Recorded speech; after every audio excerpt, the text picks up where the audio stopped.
문학을 공부하는 방송 문학정독의 무수비입니다. 네, 파우스트입니다. 네, 저희는 이번에 새로운 작품집으로 시작을 하게 됐어요. 그동안은 젊은 작가상 작품집을 다 봤었고, 그 다음에 이름을 까먹었다. 김승옥 문학상 맞죠? 예, 네, 그거 세 권밖에 안 되지만 그걸 봤었고, 이번에는 이상 문학상 작품집을 2001년부터 정주행 시작합니다. 어, 그동안에는 저희가 2010년대 한국 단편 문학을 좀 봤던 것 같아요. 그래서 어느 정도 2010년대 이후에 그 단편 소설의 경향성이랄까, 그 흐름들, 이런 것들을 볼 수 있었는데 그것만으로 부족하다. 2001년부터 2000년대 이후의 흐름을 좀 궁금하기도 했고, 그리고 이상 문학상이라는 게 우리나라에 권위 있는 문학상이더라고요. 조사를 해보니까. 그래서 한번 읽어보자. 그래서 2000년대에도 진짜 어마어마한 작가님들이 많으세요. 앞으로 기대가 많이 되고요. 실제 읽어봤는데 전 제일 우려됐던 게 이게 낡았으면 어떡하지? 그러니까 문체라든지 여러모로요. 이게 좀 시대에 뒤떨어지면 어떡하지? 좀 우려를 했었어요. 근데 읽어보니까 이 어떤 작가님들의 연륜에서 우러나온 어떤 깊이랄까? 글들이 묵직하더라고요. 물론 이제 이 작가님들의 연배가 좀 되시기 때문에 2001년이라는 상황, 20년 전이잖아요. 근데 그때 당시 작가님들이 어떤 생각을 하고 어떤 삶을 살아오셨겠구나를, 어떤 주제에 천착하고 계시는 거라, 이런 것들을 볼 수 있어서 너무 좋았어요. 특히 이제 2001년도에 이 작품집만 봤을 때는 아버지와의 관계, 이런 것도 보이고, 그리고 뭐 고문당하는 그런 장면들, 그러니까 1970년대 80년대에 민주화 운동하던 그런 모습들이 보여요. 예. 작가님들의 글을 통해서. 아직도 2001년에도 이런 경향성이 짙구나. 그래서 재밌었었고, 전반적으로 되게 무거웠습니다. 전 묵직해서 좋았어요. 특히 글을, 어, 제가 이제 단순 비교해 보면 젊은 작가상은 2010년대 이후에 등단한, 그러니까 2010년대 이후에 이제 등단한 지 10년 이내의 작가들이 받은 상이니까 실제로도 젊거든요. 근데 그분들의 글도 물론 좋은데, 그래서 젊은 작가상 읽을 때는 어떤 느낌이었냐면 좀 가벼워요. 그러니까 지금 이제 우리 시대, 지금 이 시대를 잘 대변하고 있구나. 동성애라든지 페미니즘이라든지, 그리고 역사적인 사건들을 잘 반영하고 있었죠. 근데 전반적으로 글의 내공이랄까, 이런 게 아직 인제 좀 쓰신 지 얼마 안 됐으니까 어떤 노련함이랄까, 그런 연륜은 쪼금 부족하지 않았나, 상대적으로. 근데 김승옥 문학상 읽으면서 저희가 그 어떤 연륜과 내공과 깊이를 느꼈던 것 같아요. 근데 이상 문학상 읽으면서도 그런 묵직한, 이거 글을 그 몇십 년 동안 써본 사람의 글을 보는 느낌이랄까요? 실제로 그렇죠. 저는 그런 느낌을 받았어요. 그래서 너무 좋았고, 혹시 파우스트 님은 어 요번에 인제 이상 문학상 읽으시면서 그 이전과는 어떤 좀 차이점을 느끼셨는지 궁금하네요. 저는 뭐 약간 뭐 그 이때의 어떤 문학이 뭐 굉장히 많은 어떤 이때의 어떤 일본 소설들도 그렇고 되게 우울하고 약간 운동권 그런 예. 어떤 사회적인 풍파가 많고 우울하죠. 예. 게다가 여기서는 또 여러 가지 거대한 어떤 담론들을 또 건드리고 있다는 게 가장 뭐 중요한 매력인 것 같고요. 그럼에 또 너무 우울하다. 이 전체적인 모든 소설들이 다 우울하다. 아 그렇긴 해요. 네. 전반적으로 실제 진짜 가벼운 소설이 없어요. 다 뭐 우리 젊은 작가상 읽을 때는 그래도 좀 밝은 소설도 있고 그랬거든요. 진짜 묵직해요. 진짜 전반적으로 다 무거워요. 이게 어떤 매력이죠. 나름의. 전 무거운 거 좋아합니다. 네. 어 인제 보니까 이 소설집에는 총 10 작품이 실려 있어요. 양이 어마어마해요. 특히나 중단편이에요. 단편만 있는 게 아니라 대상 수상작인 그 신경숙 작가님의 부석사만 해도 중편 같아요. 분량이 엄청 길거든요. 이게 특징이 저는 그 10 편이라서 저희가 1 시간씩 녹음을 하는데 5 편씩 잘라서 녹음을 하면 될 것 같고 재밌는 게 여기에도 평론이 있긴 한데 오로지 그냥 대상 수상작만 평론이 좀 많이 달려 있어요. 평론도 읽어 봤는데 '아 별로 안 읽어도 되겠다. 작품 읽기에도 시간이 벅차다.' 이런 생각이 좀 들더라고요. 솔직히 저희가 그 젊은 작가상과 그 읽을 때는 작품마다 평론이 뒤에 바로바로 붙죠. 그게 진짜 좋았어요. 문학 공부하는 이 문학 도의 입장에서 정말 도움이 많이 됐거든요. 평론이 쉬웠고 읽으면 바로바로 이해가 되고. 근데 여기에 실려 있는 평론들은 읽어도 좀 너무 추상적이고 난해하다, 어렵다 이런 느낌이 좀 강했습니다. 예. 그래서 '소설 위주로 이상 문학상은 진행해도 되겠다.' 좀 평론만 봤을 땐 젊은 작가상이 훨씬 나아요. 예. 작품마다 이렇게 바로바로 달려서. 자 그럼 들어가 보도록 하겠습니다. 근데 확실히 저는 느낀 게 이번에 10 작품 중에서 신경숙 작가님의 부석사가 압도적으로 좋았어요. 아니 비교가 되잖아요. 10개 쫙 늘어났으니까. 너무 잘 쓰시는 거예요. 저 신경숙 작가님 글을 처음 보거든요. 아 이 아 너무 좋은데? 너무 좋은데? 혹시 부석사 어떻게 보셨나요? 저도 뭐 압도적인 작품이라고 생각이 들고요. 무엇보다도 여기 안에 있는, 그리고 굉장히 많은 상징들과 의미가 굉장히 묵직하면서도 이 많은 어떤 삶을 뭐 이렇게 바라보는 시선이 굉장히 좀 뭔가 그 인간 심리의 내면을 잘 긁어내고 있거든요. 그래서 이 피도 그렇고 남자도 그렇고 아니면은 이 뭐 그녀라는 어떤 주인공도 그렇고 굉장히 다각도로 다 잘 보였다, 인물들이. 네.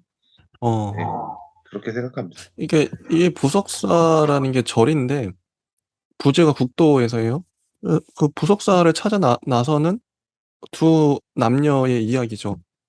이야기인데 인제 가는 도중에 이게 끝내는 부석사에 못 가는데 예 가는 도중에 인제 벌어지는 에피소드도 있고 중간중간에 인제 과거 회상도 있고 그런 거예요.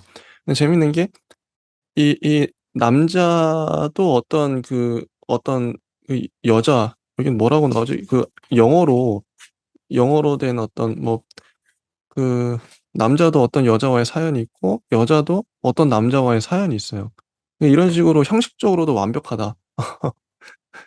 그래서 정말 정말 근데 저는 읽으면서 문체 자체도 이야기가 잘 읽히고 어 정말 잘 쓰셨다는 걸 많이 느꼈거든요. 이게 살아 있어요, 글이. 어 하나하나 에피소드가 재밌어요, 그러니까. 그 자체로 재밌어요, 에피소드가. 그래서 정말 어 소설을 읽는 맛이 난다 그럴까? 그런 그래서 이런 글은 읽으면서도 어떤 느낌이 들었냐면 우리가 뭐 외국 작가들 소위 이제 세계 문학 고전이라고 하잖아요. 그런 작품들은 뭐 수백 년 전 뭐 1000년 전 거도 이거 다른 나라에서 쓰여진 것도 우리가 읽는단 말이죠, 재밌게. 세계 문학 같은 느낌이 들었어요. 어. 이런 글은 전 세계 누가 읽어도 다 공감을 할 수 있겠다 싶을 정도로 너무 탁월했다. 혹시 그 파우스트님은 또 좀 뭐 구체적으로 어떤 점이 좋으셨는지 한번 부석사에 대해서 얘기해 주시죠. 일단은 뭐 굉장히 뭐 요즘에 도레스 레싱의 어떤 단편들도 봤을 때 어 어떤 세계적인 어떤 문화에 가까운 이때 당시에도 이런 정도의 어떤 소설을 쓰고 있다. 이런 어떤 생각에 조금 좋았는데요. 오히려 뒤에 자선작인 세아세아는 아 예. 한 세 문단 보고 안 읽었어요. 아 왜요? 왜요? 왜요? 이게 뭔가 좀 뭐 약간 좀 그래서 그 아무튼 이렇게 부석사는 제가 보기에는 아주 뭐 훌륭한 작품인데요. 우리가 리뷰를 하려면 읽어야죠. 진짜 안 읽었어요? 아니 근데 확실히 이게 뭐 확 다르더라고요, 이게 아 이게 부석사랑 느낌이. 부석사랑 느낌이 완전 다르긴 하죠. 정말 달라요. 다른 사람이 쓴 것처럼. 그럼 다른 작품은 다 보신 거죠? 예. 근데 세아세아만 재밌네요. 아니 근데 저는 이게 승용수 작가님의 장점이라 생각하는 게 원래 같은 작가면은 문체도 뭐 주제도 비슷비슷해야 되거든요. 뭐 예를 들면 선보미 작가님 같은 경우에는 딱 이 작가만의 그런 느낌이 있어요. 뭐 정영준 작가님도 그렇고 그런 어떤 뉘앙스가 있는데 문체도 있고. 근데 부석사랑 세아세아는 뭐 완전 다른 작품 다른 사람이 쓴 것 같은 이게 작가적인 역량 아닌가. 일부러 다르게 쓴 거죠. '아 요번에 이렇게 써 볼까?' 이게 되는 거잖아요. 놀랍더라고요. 정말 잘 쓰신다. 어 일단은 저는 뭐 이게 일단 제가 문장을 좀 읽어 드리면 좋을 것 같은데 부덕사에서 줄을 쳤던 음 어 이게 줄을 많이 쳐놔 가지고 어 어디를 읽어 드리면 좋을까? 너무 많아 가지고 어 일단 뭐 이게 참 근데 이게 저희가 이거를 너무 길기도 하고 제가 따로 정리할 시간이 없었어요. 그동안은 한 두 번 정도 읽으면서 정리를 하는데 이번엔 바로바로 하기 때문에 이거는 참 너무 좋은데 읽기에도 솔직히 버거웠던 근데 파우스트 님은 이거 다 읽는 데 시간은 어느 정도 걸리셨나요? 뭐 꽤 오래 걸렸는데요. 이게 사실은 또 이게 지금 또 제가 지금 정서에는 이 우울한 어떤 느낌이 사실 그렇게까지 와닿진 않아서요. 그 중간중간에 뭐 이렇게 뭐 시골로 그냥 간 사람도 있고 어떤 여자 잃어서 상실해서 막 울부짖는 사람도 있고 그리고 막 그 섬에 뭐 무슨 50 대면은 다 죽는 무슨 이상한 섬도 있고 뭐 여러 전반적으로 예 여기 가지 예. 소설집이 예 전반적으로 다 약간 그런 사건들이나 이제 그런 어떤 어둠의 국면을 다루고 있어서 이게 빨리 읽히지 않고 어 꽤나 좀 한 3일 4일 들여서 어 조금씩 읽었습니다. 좋습니다. 어 아니면 이 영상을 저희가 그동안의 방식과 다르게 영상을 나눠 찍는 게 아니라 한 번에 다 찍고 그게 시간이 1 시간으로 짧게 끝날 수도 있고 뭐 2 시간이 될 수도 있겠죠. 근데 일단 한 번에 다 리뷰를 해 보죠.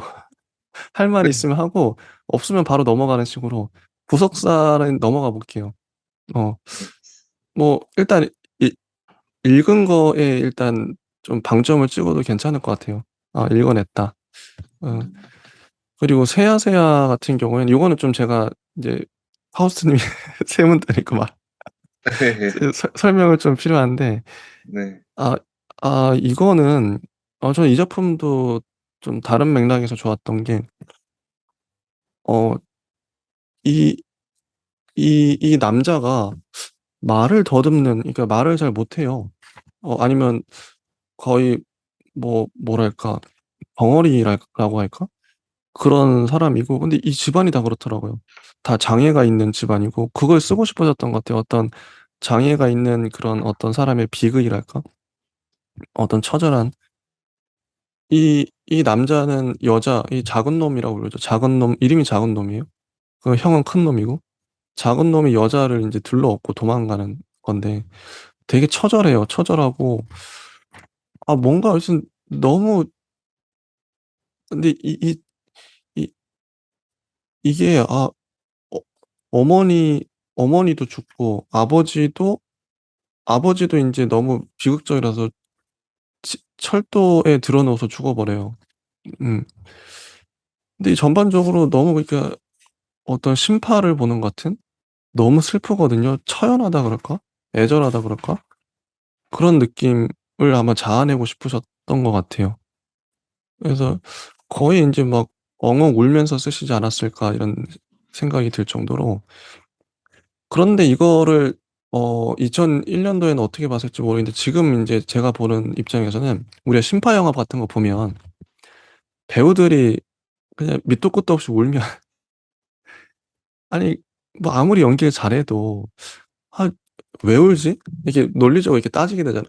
'아니 왜 저렇게 울어?' 막 오히려 정신이 번쩍 뜨이는. 근데 저는 오히려 인제 이게 너무 슬픈 얘기긴 한데, 이게 좀 어 어떤 개연성이랄까요? 이렇게까지 처절하게, 솔직히 뭐 벙어리여도 뭐 얼마든지 행복하게 살 수 있잖아요. 뭐 지금 시대에. 근데 이렇게까지 처절하게 뭐 살아야 돼? 뭐 이런, 다 슬퍼요 그냥 전반적으로 인물들이. 다 자살하려고 그러고 그래요. 근데 그게, 이 슬픔이 잘 납득이, 어떤 의도로 쓴지는 알겠지만, 그래서 파우스님은 왜 중간에 좀 그만두셨나요, 독서를? 그게 중요할 것 같아요, 이 작품에선. 예. 그게 일단은 중요한데요. 일단 처음에부터 이 약간 어떻게 보면은 뭐 단점이라고 할 수 있는 어떤 문어체가 사실 가장 이제 좀 감정적으로 들어가는 작품을 쓰려고 하다 보면은 혹은 뭐 저도 이제 뭐 감정적으로 쓰려고 하다 보면은 이제 그렇게 되는 어떤 경향이 있거든요. 음.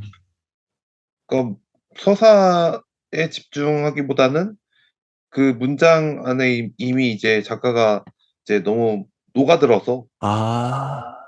그래서 독자보다 작가가 먼저 이렇게 막 치고 달리는 듯한 그게 그런 느껴져서 별로 이게 거부감이 들었군요. 예 느낌이 들었는데요. 어. 아무튼 이게 처음에는 사실 보통 이제 공간을 설정을 하잖아요. 예. 예. 보통 이제 공간이 이제 제일 중요하거든요, 소설에서. 아. 근데 이제 여기서는 이제 공간이 갑자기 이제 여자가 뭐 우물 속으로 기어 들어가고, 맞아요. 마루 끝에서 발을 굴렀고, 작은 놈은 여자를 먼저 우물로 밀어내 놓고 기어 나오고, 음. 그러니까 이게 너무 정신없이 처음부터 아. 그 공간이 하나도 안 보일 정도로 예. 이제 그렇게 또 노렸다면은, 어. 사실 이제 서사로 가는 작품이었다면 이게 또 제가 이제 좋아했겠지만, 어. 너무 이렇게 막 달리다 보니까 이거는 쪼금 공감이 어렵다.' 하면서 이제 딱 놓게 된 것 같아요. 아. 근데 이해가 가요. 실제 저도 감상평이, 이건 감정이 막 치닫는, 이게 막 들끓어오르는 소설이거든요. 작가가 여기에 심취해 가지고 이 감정을 쏟아내는 느낌? 저도 그렇게 느꼈기 때문에 전반적인 내용도 그렇고요. 너무 슬프고, 그게 인제 장단점이 있는 것 같아요 진짜. 파우스트님 말대로. 어 좋습니다. 이건 요 정도로 하고 세야세야. 구요소 작가님의 사운드 오브 사일런스. 이게 전 제목부터, 예전엔 뭐 이렇게 하면 멋있어 보였는데 요즘에는 이렇게 안 짓죠. 침묵의 소리 뭐 이렇게 지을 텐데 너무 촌스럽게. 근데 이, 이 작품은 우영이라는 그 사람이, 이 남자가 어 아파트에 아파트에서 혼자 있어요. 혼자 있는데 뭐 배수구가 막혀가지고 물이 얼어버리죠. 그걸 이제 혼자 깨기도 하고 뭐 그러다가 마지막엔 아버지랑 화해하는 그런 내용인 것 같아요. 응. 자, 이 작품 어떻게 보셨나요? 응. 이 작품도 아주 뭐 인상 깊게 읽었고요.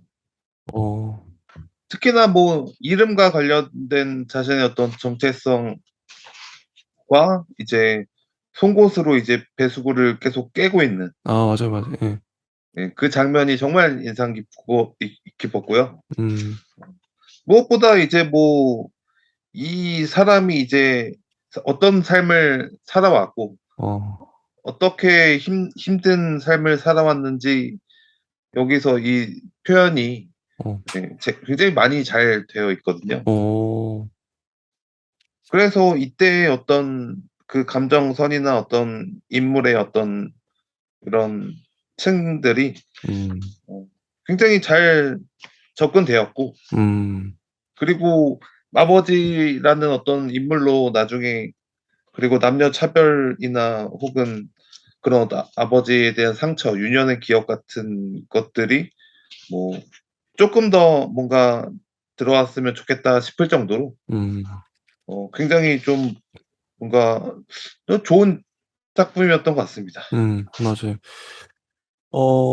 그래서 여기 우영이 아버지는 어렸을 때 집을 나가버리죠. 그래서 나갔는데 그 아버지가 이 베란다에 얼음이 얼어 있는데 지금 아버지가 신고를 해줘가지고 그 얼음을 깨게끔 이제 사람을 보내주는, 지금 어딘가에 살아계신 겁니까? 이렇게 마지막에 묻는데 우영이 살아있든 죽어있든 그건 중요하지 않다. 왜냐하면 살아있다고 해서 너한테 아무런 도움도 못 되어 주었듯이 죽어있다고 해서 너를 영영 나몰라 할 수도 없는 것일 테니까. 네가 어둠 속에 갇혀 있을 때 지금처럼 두어 번 정도는 불을 켜줄 수 있겠지. 우영이라는 이름을 내가 지어주었으니 아버지 말하거라. 가시기 전에 저한테 아무 말이라도 좋으니 한마디만 더 해주고 가세요. 나를 원망하지 않는다고 말했었니? 그래요, 원망하지 않아요. 진심이겠지, 진심입니다. 그렇다면 이제 네 자식들도 너를 원망하지 않을 거라는 걸 알겠구나. 그리고 전화는 끊겼다. 이렇게 소설이 끝나는데요. 아버지와의 화해. 예. 근데 이 주제가 되게 오래된 주제이기도 하죠. 아버지와 아들 간의 어떤, 그런 거. 저희 아버지도 돌아가셨는데, 어, 이게 아버지를 어렸을 때 미워하죠. 아버지 막 술 마시기도 하고, 저희 아버지 알코올 중독이라 가지고. 아버지랑 맨날 이제 대립하고 갈등하고, 근데 커가지고 이제 화해를 하게 되는 건데, 저희 아버지는 돌아가셨으니 이거를, 근데 물론 그 전에도 저도 이제 아버지를 다 용서한다고 하고 아버지도 그랬는데, 근데 그런 게 또 좀 영원한 주제인 것 같아요. 아버지와의 그런 갈등과 화해. 음. 근데 이런 거 작가마다 품고 있는 어떤 주제가 있는데, 아마 구여서 작가님도 그 아버지와의 뭐 어떤 식으로든 그 갈등 그런 걸 소설로나마 풀고 싶으셨던 것 같아요. 그런 게 느껴졌고, 그게 주제가 아닌가? 근데 이게 좀 이 주제 자체가 요즘 시대에 쓰기에는 좀 올드하죠? 너무 뻔한 주제고 너무 많이 다뤄졌다는 생각이 들어서. 파우스님은 어떠세요? 이런 아버지와의 화해? 저는 사실 이 모든 여기 있는 문학들이 어. 왜 뭔가 그런 어떤 현대의 어떤 그런 어떤 세련된 어떤 뭔가가 없을까? 아, 혹은 세련된 어떤 것이라고 하기에는 음, 이미 보들레르부터 음, 예전에 작가들이 다 쓴 음, 에드거 앨런 포부터 어디서 많이 본 것 같은. 그러니까 그런 어떤 문체는 뭔가 이렇게 체업이나 뭐 그런 것들 얘들 뭐 있지만 음. 뭔가를 숨기고 있거나 아.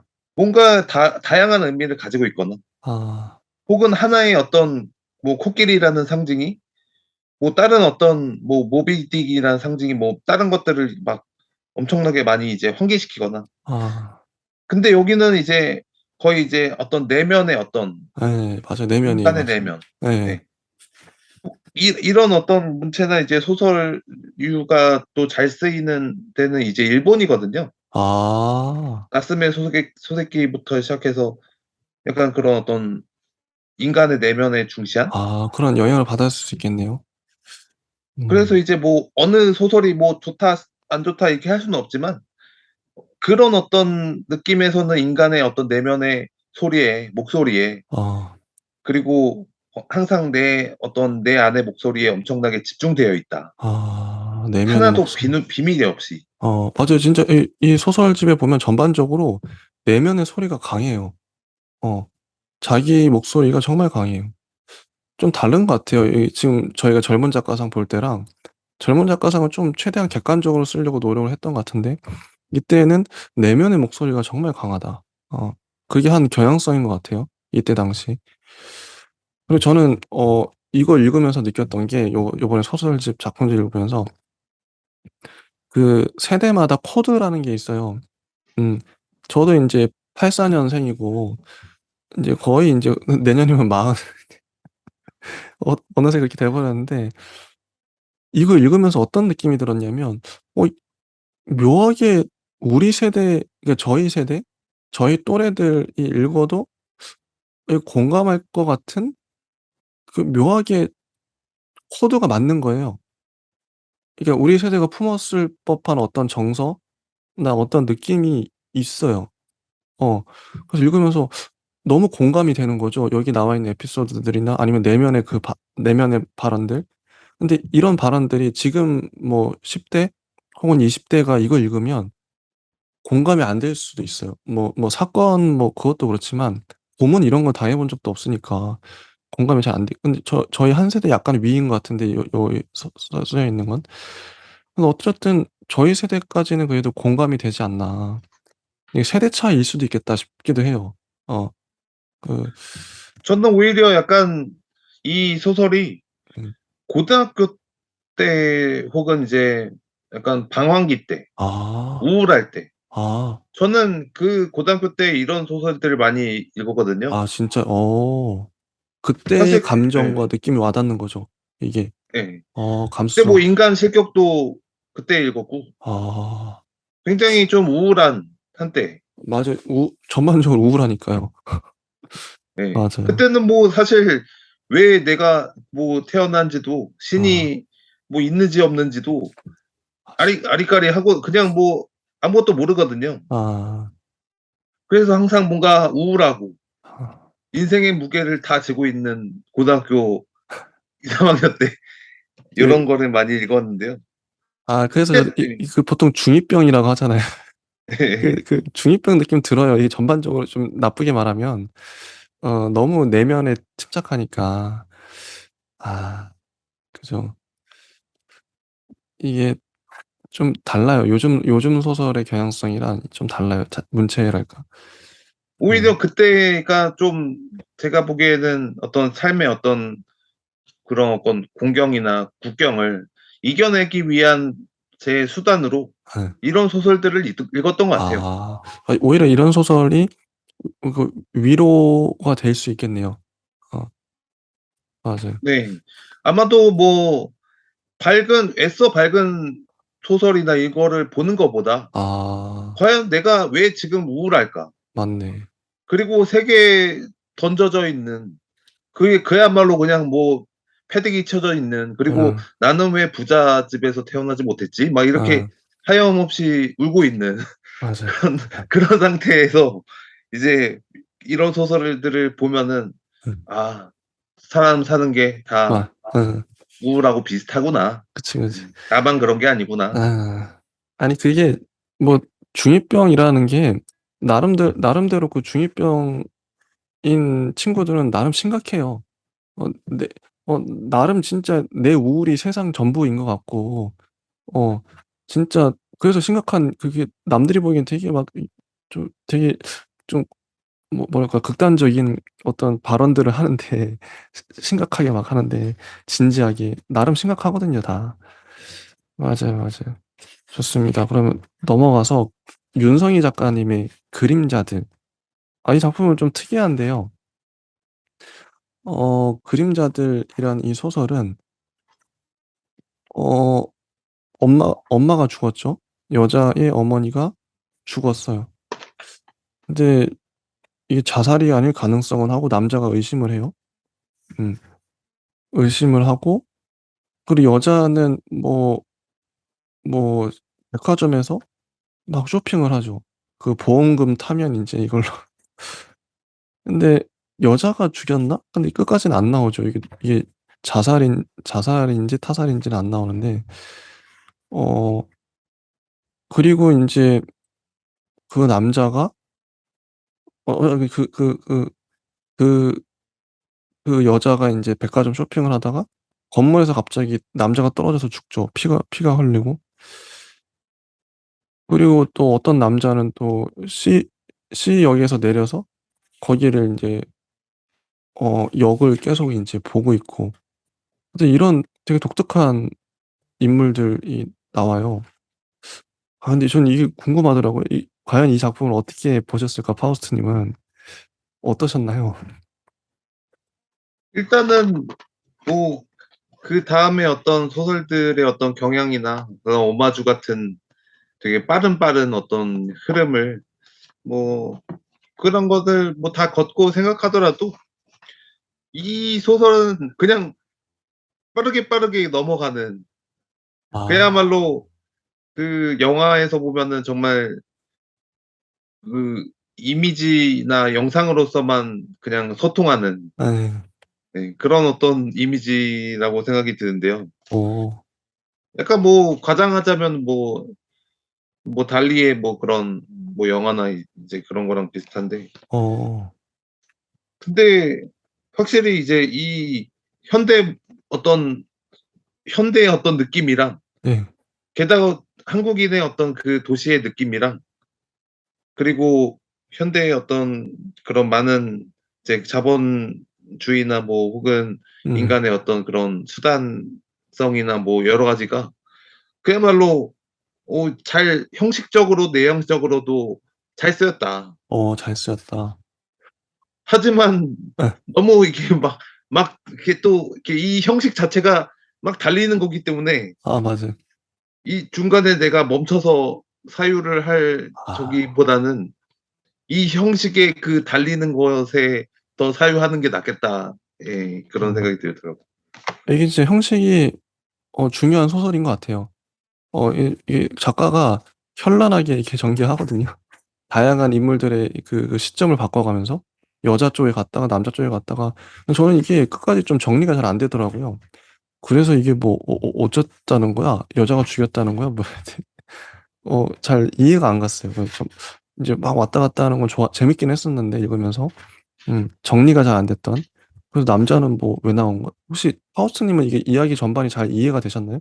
여자, 남자 뭐 어머니 죽은 게 다 이렇게 뭐 어떤 이게 도대체 어떤 얘기야 그래서 스토리가 이게 좀 저도 이게 뭐 너무 혼란스러워서 나만 그런 게 아니라 예.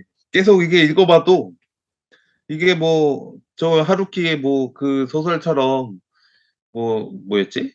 음. 아무튼 이렇게 여자 시점, 남자 시점 이렇게 이렇게 가는 게 왔다 갔다 아니라 예. 교차 시점이 이제 막 이렇게 공간부터 이제 잘 그려 나가는 게 아니라 음.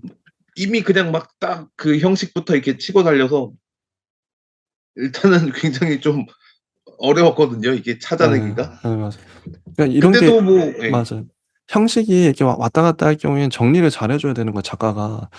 독자들이 잘 이해하게끔 이게 친절하게 끌고 가야 되는데 이게 다 읽었는데 고개를 갸우뚱하게 되는 그래서 뭐야 이게 도대체 사실은 좀 아쉬웠어요 그래서. 예. '도대체 뭐지?' 그런 싶더라고요. 제가 끝까지 궁금했던 게 초반에 엄마가 죽었는데 그럼 엄마를 여자가 죽인 거야? 뭐 잘 모르겠어요. 하우스님 어떻게 생각하세요? 보험 사기야 뭐야 이거? 남자는 왜 여기 이게 가는 거야? 조금 뭔가 좀 난해하긴 하지만 중간중간에 보이는 게 이제 보험 이제 뭐 일부러 그런지 몰라도 가족들이 그 보험금을 이렇게 타기 위해서 혹은 남자가 이제 우발적으로 혹은 이미 계획적으로 이제 자살을 해서 저거를 이렇게 보험금을 타는 어떤 정황이 조금 나오고요. 그리고 나서 이제 장례식이랑 뭐 어머니의 죽음이나 이제 뭐 그런 게 나오는데 근데 이것도 확실하진 않는데 어머니는 과연 그럼 자살이었을까요? 이렇게 하고 넘어가요. 맞아. 예. 끝까지 정확하게 어쩌라는 안. 건지 일단 모르는 상태에서 그러면 자살이 아니라 타살 어 뭐지? 근데 또 다음에는 또 다른 얘기. 아, 맞아. 그다음에 없어요, 그 증거가. 맞아, 맞아, 맞아. 이게 뭐 추리 소설도 아니고 그러니까 이게 서스펜스도 끝까지 끌고 가면 좋은 이게 좀 애매했어요, 소설 전반적으로. 음. 아쉬웠다 저는. 음. 그래서 그것도 사실은 뭐 중요하지 않다. 그 작가가 생각하기에는 아. 내가 그리려고 하는 세계는 그거를 추리해서 뭐 하고 뭐 근거를 찾고 하는 게 중요한 소설이 맞아. 아니다. 그게 그걸 하려고 그랬던 거 아닌 것 같아.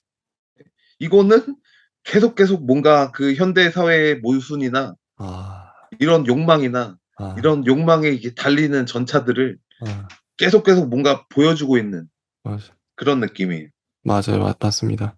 그랬던 것 같아요. 네. 일단 요거 넘어가고요. 자, 이승우 작가님. 나는 아주 오래 살 것이다. 아, 이 작품도 재밌어요. 처음에 첫 문장이 나는 1년밖에 살지 않을 것이다 해서 금방 죽을 것처럼 얘기하는데 맨 마지막 단락을 보면 나는 아주 오래 살 것이다 이렇게 가요. 어. 근데 아니 저는 이 작품이 정말 인상적이었던 게 이것도 아버지와의 어떤 갈등과 뭐 그런 거거든요. 근데 이 아저씨가 재미나 이건 어떻게 환상 소설 같기도 하고 느낌이 아저씨가 어떤 혼자 고립돼 있죠. 혼자 그 사업도 지금 망하고 되게 절망적인 상황이에요. 가족들도 이 남편을 어떻게든 밖으로 끌어내고 싶은데 그래서 목수학교 가서 그 나무를 배워서 나무 다듬어서 인제 어떤 상자 같은 뒤주 같은 걸 만들어서 남자가 나중에 들어가죠. 자기는 거기가 인제 거기가 너무 아늑하다고.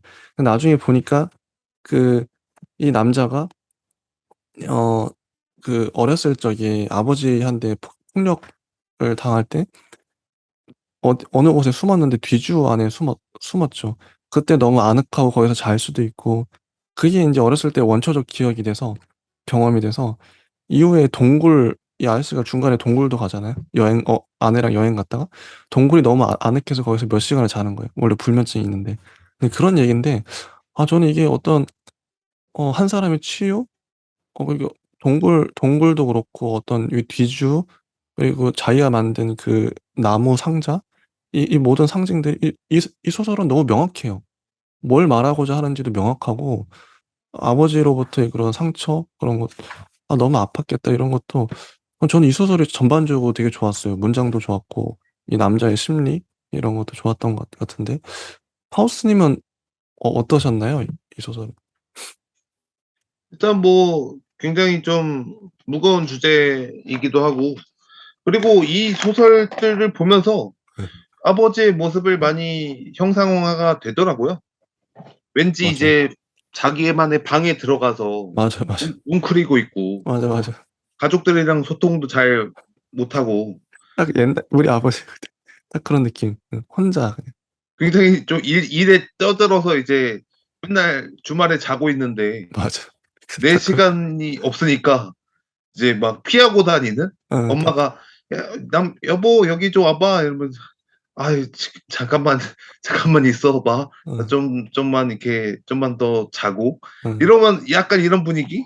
맞아, 맞아. 그래서 굉장히 좀 쓸쓸하고 어.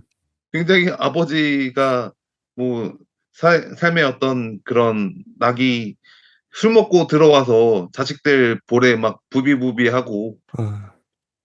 그때만 이제 술 먹을 때만 표현을 하거든요. 어. 어 맞아요. 그래서 이제 한때는 뭐 굉장히 행복한 저도 이제 기억이 생각도 나고 아. 아버지의 쓸쓸한 음. 네 그런 게 있었는데요. 여기서도 뭐 사실 그런 아버지를 형상화한 것뿐만 아니라 굉장히 좀 가학적인 어떤 폭력 음. 그리고 이 아내와 이제 뭐 그 선영이란 딸이 알 수 없는 어떤 그런 이제 뭐 그리고 여기서 또 사실 여기서도 바둑 두자는 말에 아. 자존심을 또 부려요 여기 아버지가. 딸 딸이 그 귀엽고 그래도 같이 바둑 두자고 이제 막 공부하고 막 이렇게 하는 입장에서 예. 아버지가 괜히 이제 자존심 때문에 아이 뭐 아내 이렇게 되는 음. 예 이런 어떤 슬픈 뭔가 반영이 있는데요. 음.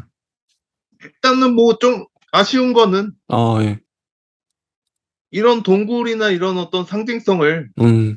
사실 아버지의 어떤 그런 안락처나 이제 뭐 숨는 어떤 장소가 뭐 '다르게도 읽히면 좋았겠다.' 아. 맞아요. 너무 한 방향이죠. 이 소설은 되게 정직해요. 그냥 딱 하나를 얘기하고 있어요, 하나. 다른 뭐 그런 게 아니라 오로지 그 한 길로 쭉 가는데 그게 전 오히려 전 '어 되게 괜찮다.' 오히려 현대 요즘으로 올수록 되게 다양한 상징을 많이 집어넣기도 하고 그러잖아요. 어 참 저는 이게 이 소설의 장점이 이미지가 너무 분명해서 아버지가 그 뒤주 안에 어렸을 때 뒤주 안에 숨고 그리고 지금 커서는 동굴에 그 이게 웅크리고 이제 자궁처럼 이렇게 웅크리고 누워 자고 그 자기가 만든 그 네모난 상자 그 안에 들어가 자고 근데 이런 이미지가 저는 되게 뭐 안타깝기도 하고 되게 선명해서 어 그런 선명해서 너무 좋았어요.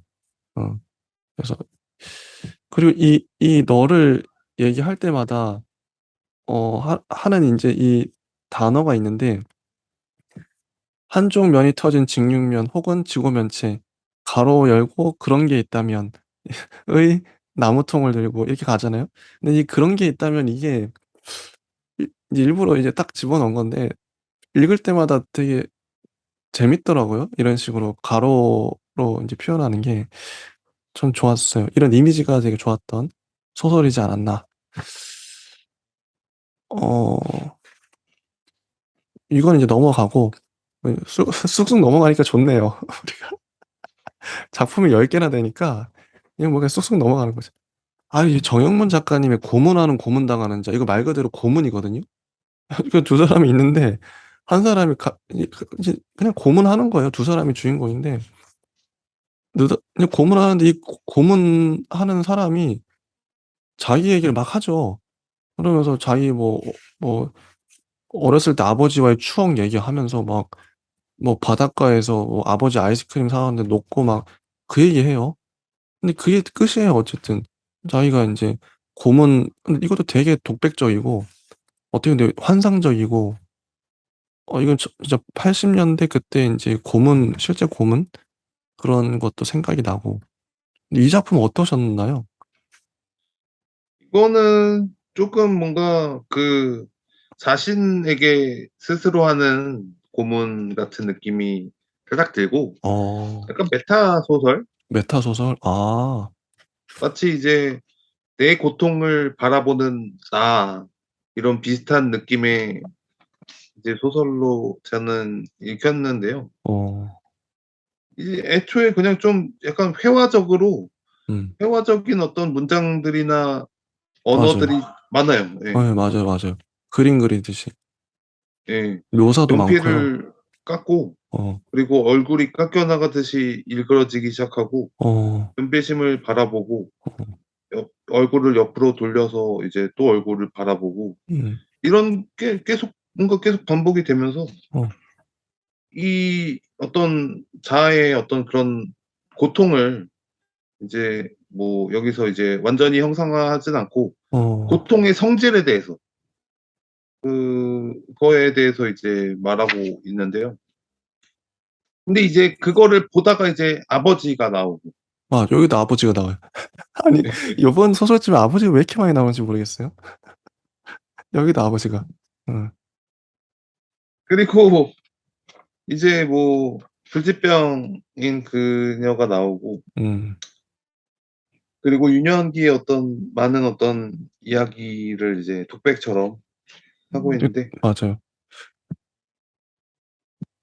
일단은 뭐 이 어떤 독백이나 이제 어떤 그 고통에 대한 어떤 해석이 이게 이것도 너무 이렇게 현학 그 철학적으로만 아 맞아요. 그려져서 그런 느낌 맞아요. 그게 좀 그쵸. 현학적이죠. 예. 그래서 이게 순간 '어떻게 봐야 될까?' 싶었는데요. 음. 뭐 그럼에도 뭐 이런 어떤 주체나 역할이나 뭐 자신을 상연한다. 뭐 고통은 이제 그 나의 고통에서 능력을 상실하고 얼굴 없는 고통. 뭐 이런 어떤 느낌이 뭐 마치 이제 실존주의나 이런 어떤 아. 그런 것들을 이제 뭐 만약에 쓴다면 어. 어 그러니까 나의 어떤 자아의 어떤 성찰을 계속 할 수 있는 어떤 그런 이미지가 음. 될 수도 있다는 것에는 좋은데 이것도 사실은 뭔가 좀 어 약간 뭔가 그 약간 이렇게 완전히 철학도 아니고 아. 완전히 문학이라고 보기에는 이게 철학적이고 아 그렇긴 하죠. 그러면 '철학적인 글도 문학이 될 수 있는 거 아닌가.' 하는데 이게 또 이렇게 밑바탕이 없어요 사실. 어. 이게 뭔가 이렇게 처음에부터 공간이 서사나 이야기나 음. 혹은 정체성이나 뭔가 내 직업이나 네. 혹은 다른 사람의 직업이나 혹은 뭔가 맞아. 이렇게 이게 맞아요. 구체적인 설정 디테일들이 없죠. 그냥 계속 독백을 하고 있는 맞아. 물론 이런 소설류도 있어요. 아. 처음부터 끝까지 현학적이고 철학적이고 아. 마치 이제 보레스는 더 이상하게 하는 뭐 이렇게 어. 막 각주를 내서 막 꼬는데 근데도 이런 소설을 또 읽는 어떤 근데 난해한 맛이 있다면 오히려 더 난해해져야 된다. 아. 오히려 보르헤스처럼 어. 더 좀 더 난해해지는. 좀 더 밀어붙였어야 됐다. 저도 이게 보면서 '너무 자아가 비대한 거 아닌가?' 이 아까 우리 중2병 얘기도 했었는데 근데 이 소설집의 전반적인 소설들의 경향성이 아버지 얘기 많이 하고요. 아버지. 그리고 뭐 중2병 같은 어떤 지나치게 자아가 비대한 독백적인 어떻게 보면 철학적인 그런 얘기들. 이 혼자 중얼중얼 주저리주저리 하는 거죠. 근데 이런 그렇게 되면 이게 독백을 너무 많이 해 버리면 이게 객관성이 떨어지기 때문에 "아 그건 네 생각 아니냐." 이렇게 이게 너무 자아에 매몰될 수 있잖아요. 그런 부분이 좀 위태해 보인다. 어떻게 보면 거부감이 드는 거죠, 읽는 독자로 하여금. 예를 들면 204 쪽에 보면 어 맨 아래 문단에 이런 얘기가 나와요. "나는 나의 삶의 근원적인 정조로 자리하게 된 나의 심연에서 그것을 누르면서 태어난 그 순간의 예리한 감정, 그 슬픔을 지금도 느낄 수 있어. 슬픔이라는 세상을 바라보는 투명한 시선이 태어나 내 내면에서 고정된 것은 바로 그 지점이었어. 지금도 나는 나의 모든 감정의 폐허를 떠오르게 하는 그 기억에 얼마간의 망설임이 없이는 이르지 못해. 그 후로 슬픔은 나의 감정의 일부가 되었어." 뭐 이런 식으로 막 근데 뭔가 혼자의 자기 감정에 도취돼서 이제 막 얘기를 하는 건데 고문하다가 갑자기 이러는 거예요 지금 이 아저씨가. 고문하다 뭐 이게 뭘까? 음 좀 그죠. 난해하기도 하고. 음. 그래서 마치 이제 뭐 단락마다 혹은 앞문장마다 이게 그래도 뭔가 좀 그게 이어지는 어. 오마주처럼 뭔가 뭐 "너의 그의 손길이 닿은 곳에 마찰의 여운을 느낀다." 그럼 마찰로만 뭔가 이렇게 이어지는 어. 혹은 뭐 "그 순간 그가 웃음을 터뜨린다." 어. 그 순간 그녀도 웃음을 터뜨린다 하고 뭔가 이게 또 이어지는 어. 단락마다 어. 고런 것도 만약에 있으면은 뭔가 또 강조가 이렇게 돼서 뭔가 이제 뭐 이렇게 읽는 어떤 이제 집중과 이제 뭐 그게 반복이 잘 될 것 같은데요. 굉장히 좀 그 철학적인 작품이라서 음. 일단은 처음에 이렇게 말로서는 이제 뭐 이 '판단할 수 없다. 그렇죠. 좀 더 봐야 된다.' 이런 생각이 듭니다. 저는 뭐 아무튼 불호 불호였다. 불호였고 넘어가겠습니다. 조영호 작가님의 비파나무 그늘 아래라는 작품인데요. 이거는 미황사라는 절에 어떤 남자가 가죠. 근데 왜 갔는지 자기가 기억을 못 해요. '내가 이 절에 왜 왔지?' 그러면서 기억을 더듬어 가죠. 알코올 의존 단계의 맨 마지막에 와 있다면 자기 인제 선뜻선뜻 옛날 기억이 떠오르는 거예요. 근데 아내의 얘기가 나오죠. 아내가 어 뭐 아이를 낳지 못했는데 나갔다가 돌아오면서 인제 아 원래 아내가 그 아이를 잃었어요. 아이를 잃어버려 가지고 근데 그 슬픔에 잠겨 있다가 몇 달 인제 얼마 한동안 나갔다가 다시 오면서 아이를 데려와죠. 어떤 아이를 데려와요. 어디서 나온지 모르는 아이를. 그런 얘기죠. 근데 그 아내가 결국 이 절에 있었 장 절에 묵었었던 그런 아내였더라.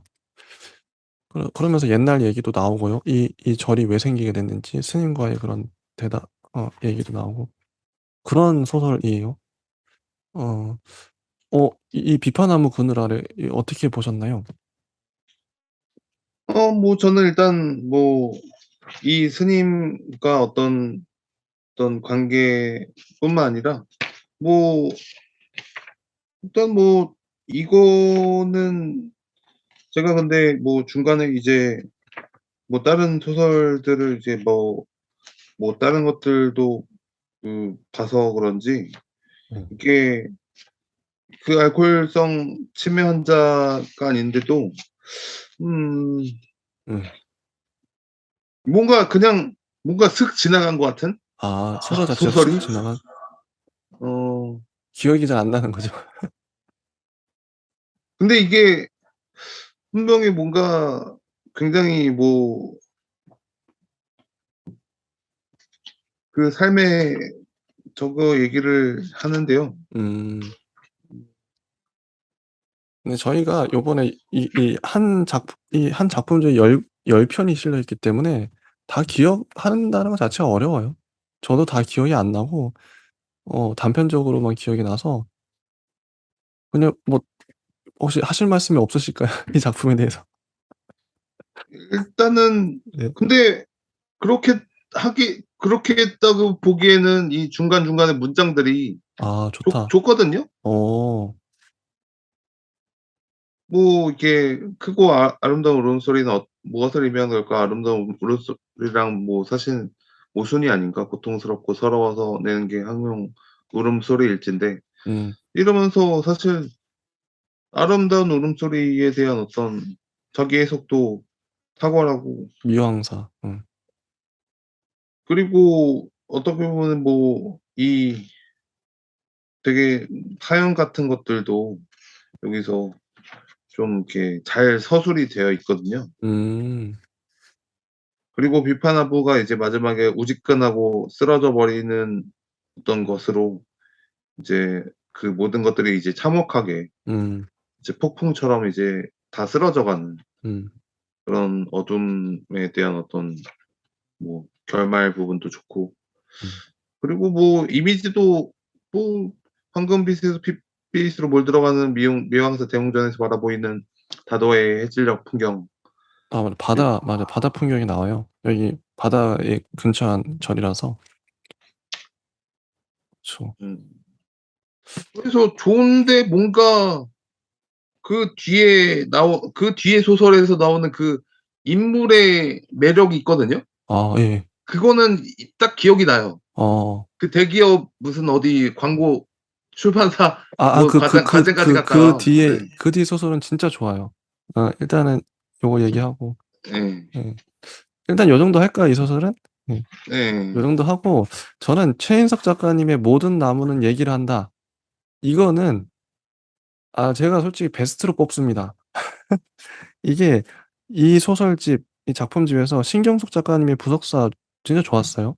이게 1 위였다면 제 마음속에서 그리고 나머지 작품들에서 순위를 매긴다면 모든 나무는 얘기를 한다. 이게 거의 뭐 탑 2에 들 수 있는 2위 혹은 뭐 1위 공동 1위 정도의 작품이지 않았나. 왜냐면 캐릭터가 너무 강렬해요.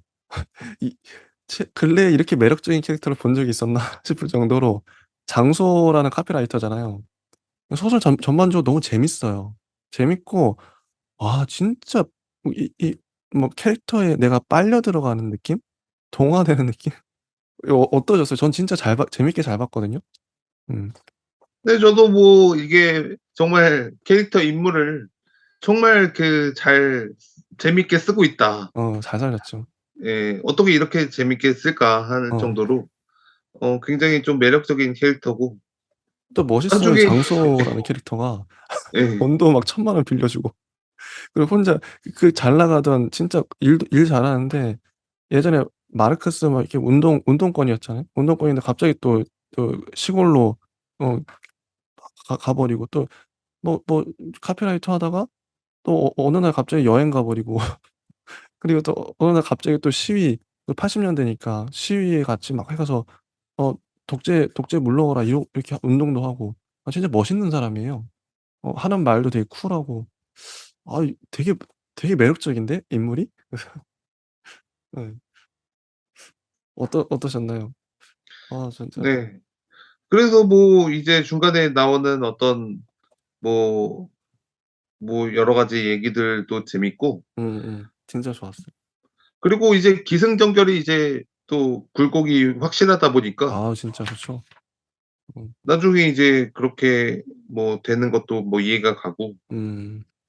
그리고 뭐 정치권이나 이제 뭐 여러 가지 이제 뭐 그 또 중대한 어떤 이야기도 되게 그냥 잘 다룬 것 같아요. 맞아요. 캐릭터 소설은 어떻게 써야 되는가? 인물 소설 이렇게 써야 된다. 아니 제가 진짜 생각해 보면 대학생 때 이런 그러니까 멋있는 형이죠. 공부도 잘하고 되게 멋있는 형 그런 느낌이 나요. 있을 것 같은 느낌. 자기는 뭐 타락한 마르크스주의자라고 얘기하는데 아 너무 좋아요. 줄을 얼마나 많이 쳤던지. 그리고 중간중간에 제가 좀 별표 친 거를 한번 읽어 볼게요, 문장을. 어 인제 이게 인제 산길을 오를 때 인제 했던 생각인데 이 화자가 "부처의 미소는 아무 걱정할 것 없다. 걱정하는 너도 없고 네가 걱정하는 걱정도 없다." 하고 말하는 듯했고 그래서 그는 "나는 아무 걱정도 없습니다." 하고 말하고 싶었으며 그다음 순간에야 정말 자신에게 아무 걱정도 없는지를 돌이켜 보았고 '걱정이 없다는 것은 어쩌면 생각이 없는 것과 통하는 것은 아닐까?' 하는 생각이 들었고 자칫 그런 생각 때문에 머리가 아파할 것 같았으므로 그는 부처를 흉내내어 "생각도 없고 통하는 것도 없고 없다는 것도 없다." 하고 중얼거렸다. 이게 인제 초반에 어 어떤 문장이고요. 그리고 245 쪽을 보면 이런 문장도 있어요. 어떤 삶을 관통하는 문장인데 삶의 진리를 보는 "돈을 빌리자고 한다면 장소에게 상의하는 것이 가장 확실한 길이라는 것을 나는 짐작하고 있었다." 어머니가 암으로 쓰러졌어요. 음 이 화자가. "그것은 가난한 자의 직감이었다. 그런 생활을 오래 해본 사람은 안다. 누구에게 돈을 쉽게 빌릴 수 있는지, 에게선 결코 돈을 빌릴 수 없는지를. 겉으로 평상시에는 돈에 대해 지극히 초연한 듯 대범한 듯한 태도를 취하는 사람들이 있다. 그러나 막상 곤란한 형편이 되어 그런 사람에게 도움을 요청하면 그들에게는 언제나 거절할 수밖에 없는 이유 또한 준비되어 있고 그 이유를 너무나 초연하게 너무나 대범하게 늘어놓는다는 것을 알게 된다. 오히려 인색해 보이거나 앞뒤 꽉 막힌 듯 보이는 사람들, 남의 일에 무심한 듯 보이는 사람들이 뜻밖에도 까다롭지 않게 도움을 베푸는 경우가 많다. 가난한 자들은 본능적으로 누구에게 도움을 청해야 하는지를 알게 되는 것이다. 어쩌면 이 세상이 그런 감각을 훈련시킨다고 해야 할까? 이런 부분 어떤 삶의 진실을 보여주는 문장이라고 생각이 들었어요. 그래서 장소한테 얘기를 하니까 이렇게 하죠. "내가 말을 마치자마자 그는 나가자." 하고 일어섰고 그 길로 나를 데리고 은행에 가서 1천만 원을 인출하여 내 손에 건네 주었다. 어디에 쓸 거냐거나 언제 갚을 수 있냐거냐 거나 따위에 돈을 빌려주는 사람이 의뢰하기 마련인 질문 같은 것은 하지 않았다. 이런 거죠. 어. 정말 멋있는. 그리고 247 쪽에 또 이런 문장도 나와요. 인제 장수호가 이런 말을 하는 거죠. 이게 광고 회사 인제 선업 회사인데 서로 팀장과 팀원. "씨발 세상 족같아. 그렇지?" 이렇게 얘기하죠. 그들 두 여자가 멀어져 가는 것도 돌아보지 않고 그는 내 어깨를 잡아 끌었다. "씨발놈 눈물은 2년 동안 네가 그 꼴이 뭐냐? 임마. 이게 뭔데 이런 것 때문에 그동안 내내 내 눈을 똑바로 못 봐. 이리 와 씨발놈아." 그는 허름한 소주집으로 나를 끌어들였다. 아니 이게 저는 보면서 마음이 이 뭔가 남자들 간의 의리랄까 우정 '아 이런 형이 있으면 진짜 너무 좋겠다.' 그 울컥하는 거예요 마음이. 울컥하면서 너무 멋있는 사람인 거죠. 음. 아. 저도 이 뭐 여기 부분이 너무 또 인상 깊고 그죠.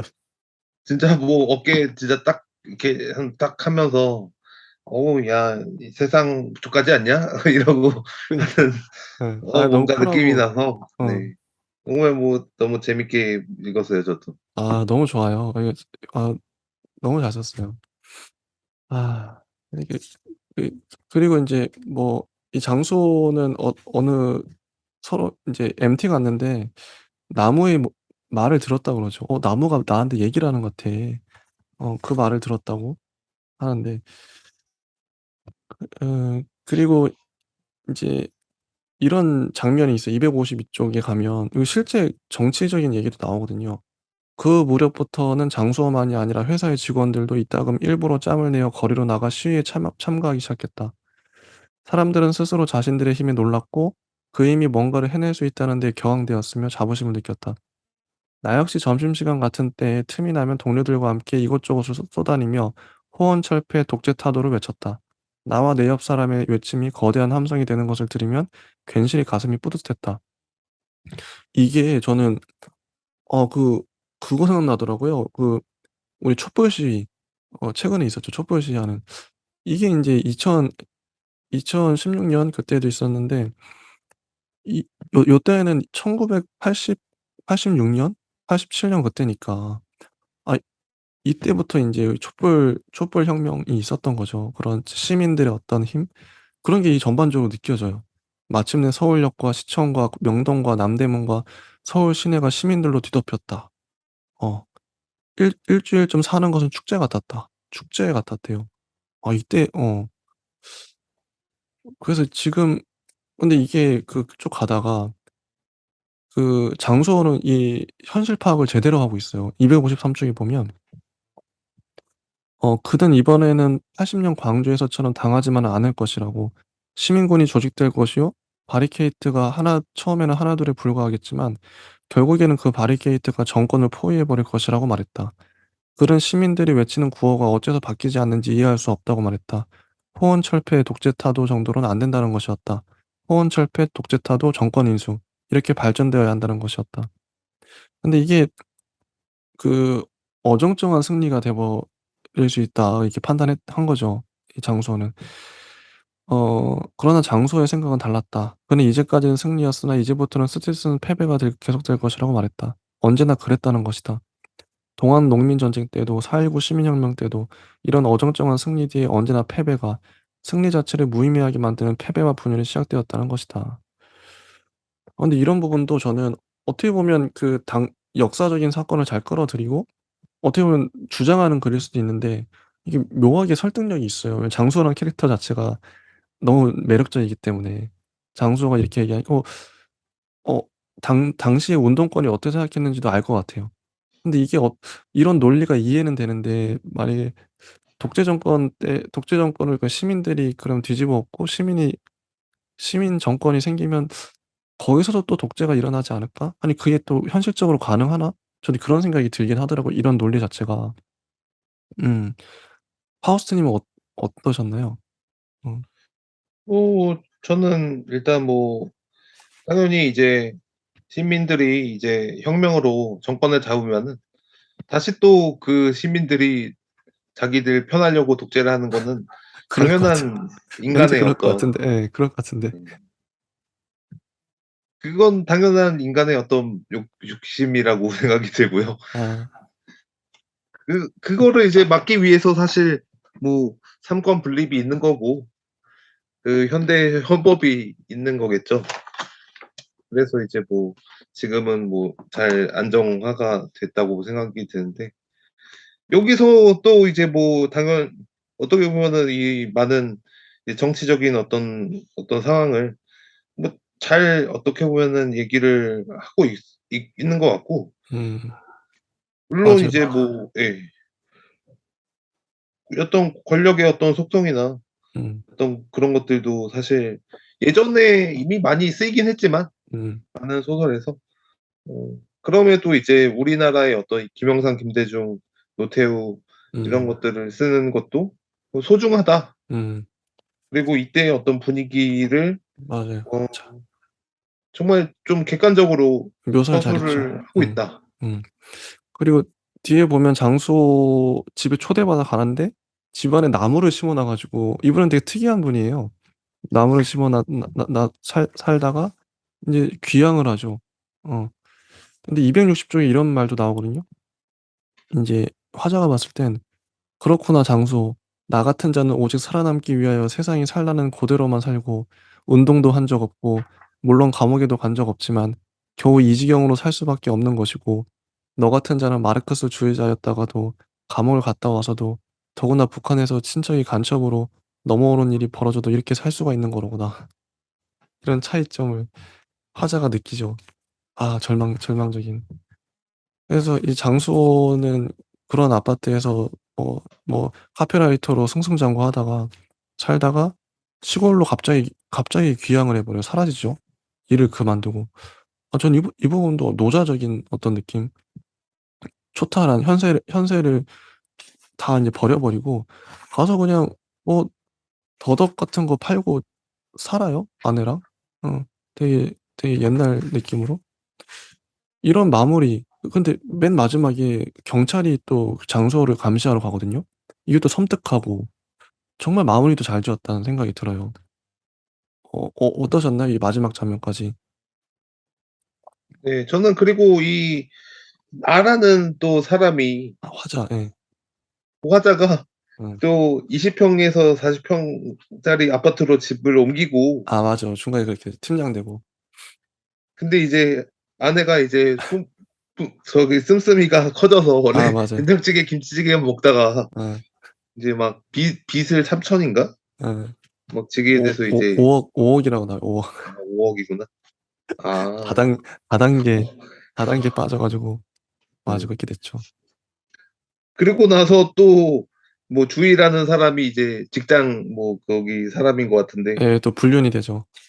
예 불륜 관계에 또 이제 돼서 사실은 또 이혼했으니까 이 주희랑 또 뭔가 다시 이어지는 게 아닌가 싶었는데 주희는 또 그런 마음은 없는 것 같아요. 아 예. 남자가 그런 마음이 그냥 없어요. 예. 그냥 좀 밤에 이제 좀 이렇게 일만 하는 그런 예. 관계? 예. 예 거기에 만족을 하는 것 같고 뭐 그다음에 이제 뭐 그렇게 이제 뭐 더덕이랑 저기를 캐러 이제 가는데요. 일단은 뭐 굉장히 좀 사연 뭔가 되게 뭐 사연이나 이런 어떤 뭐 나중에 이제 그런 어떤 뭐 "나 이혼했어요." 하면서 이제 이렇게 술 먹으면서 얘기하는 어떤 그런 장면들이 음. 정말 짠하다. 음. 정말 이렇게 뭔가 좀 이런 어떤 삶의 어떤 짠한 느낌을 잘 구현하고 있다. 맞아요. 전 전반적으로 다 좋았습니다, 이 소설은. 너무 마음에 들었고요. 제일 좋은 소설 제일 좋았던 소설이지 않나. 여기까지 하고 그다음에 인제 한창훈 작가님의 세상의 끝으로 간 사람. 이것도 묘사가 좋아요. 어 밤 장면부터 시작해서 이 남자가 갑자기 바다로 가죠. 어 바다로 가는데 뭐 이런 묘사가 있어요. 읽어 봐 290 쪽인데 무섭다고 말하고 싶었으나 할 수 없었다. 말이는 아주 묘한 힘을 가지고 있어서 무섭다는 말을 내뱉으면 걷잡을 수 없이 공포의 소용돌이 속으로 빨려 들어갈 것 같았다. 입을 굳게 다물었으나 무서움이 바이올린 줄처럼 지나갔고 곧바로 온갖 종류의 더듬이가 껍질을 찢고 고개를 세워 올렸다. 머리에서 돋아난 더듬이는 소리를 찾아 곤두서고 등에서 돋아난 더듬이는 물체의 모양을 감지하려 파르르 떨었으며 가슴에서 돋아난 더듬이는 색깔이나 빛을 따라가려고 팽팽해졌다. 그리고 어떤 더듬이는 다른 더듬이들의 흥분 상태를 바로잡으려 했으나 힘은 미약했다. 아, 이 작가님은, 한창훈 작가님은 묘사가 정말 탁월해요. 아니, 이렇게 선명하게 묘사를 할 수가 있구나. 뭔가 손에 잡힐 듯한 묘사. 묘사가 압권이었고요. 어, 바다로 간 이유가 뒤에 나오죠. 이 아내가 죽었죠. 아내가 죽었어요. 아내가 죽었는데, 어, 아내가 죽었다는 묘사가. 근데 중간에 이제 이런 것도, 뭐, 제일 기억나는 장면이, 근데 요즘에는 이런 거 못 쓸 것 같은데, 아내가 그 눈밭에 그러니까 오줌 누는 장면인데, 흰 엉덩이에 내밀고 그 묘사가 적나라하게 나오잖아요. 뭐, 네 종아리를 감싸고 있는 온통 운동화를 덮고 있는 청바지와 둥그런 엉덩이 하면서, 그게 너무 마음에 들었다 하면서, 거기 눈이에서 섹스하고 막 이런 장면, 가장 행복한 섹스였어 하면서. 근데 오늘날 요즘에 이런 묘사를 할 수가 있을까? 물론 기억에 남을 수 있어요, 사람마다. 그런데 좀, 그랬다. 근데 그게 제일 기억 남는 거죠, 이 남자는. 이 화자는. 어, 네, 303 쪽에 전 이 묘사가 진짜 압권인데요. 아내가 죽을 당시의 묘사예요. 이 화자와 대비돼서. 303쪽 위에서 두 번째 문단부터 읽어볼게요.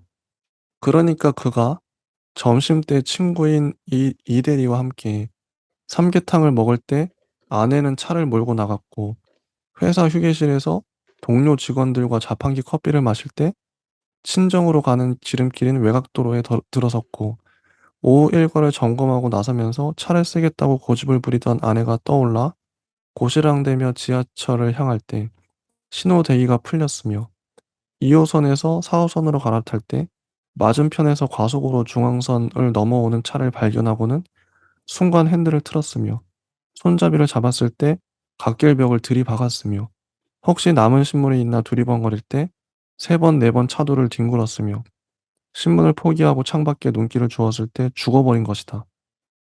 그리고 요행이 빈자리가 나서 앉았을 때 차 오일과 피가 한데 뒤섞여 도로를 적셨으며 거래회사에 들려 담당자와 새 제품 샘플 건을 상담하면서 피곤한데 얼른 마무리 짓고 어디 사우나에나 좀 들려볼까?